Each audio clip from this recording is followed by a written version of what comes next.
আজকে বৃহস্পতিবার না? আজকের এই রাতটা যে জুমার রাত, জানেন আপনারা?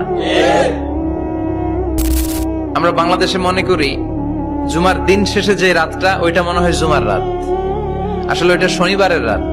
ইয়াউমুস সাবত, ইয়াউমুস সাবত, ইয়াউমুল আহাদ, ইয়াউমুল ইসনাইন, ইয়াউমুল সুলাসা, ইয়াউমুল আরবিআ, ইয়াউমুল খামিস, ইয়াউমুল জুমআহ। এই হচ্ছে 7 দিনের আরবি নাম। তা আজকে হচ্ছে ইয়াউমুল খামিস। এদিনে বিশ্বনবী রোজা রাখতেন। সোমবার, বৃহস্পতিবার সুযোগ হলে রোজা রাখবেন। যারা রোজা রাখবে তাদের জন্য ইন দ্য ডে অফ জাজমেন্টে আল্লাহ স্পেশাল একটা গেট বানাবে জান্নাতে ঢোকার জন্য। ওইটার নাম হচ্ছে রাইয়ান। মান দাখালাহু লাম ইয়াজমা আবাদা। একবার who can enter within this door he will never be thirsty again. একবার যে দরজা দিয়ে জান্নাতে ঢুকতে পারবে, আজীবনের জন্য তার গলার তৃষ্ণা মিটে যাবে।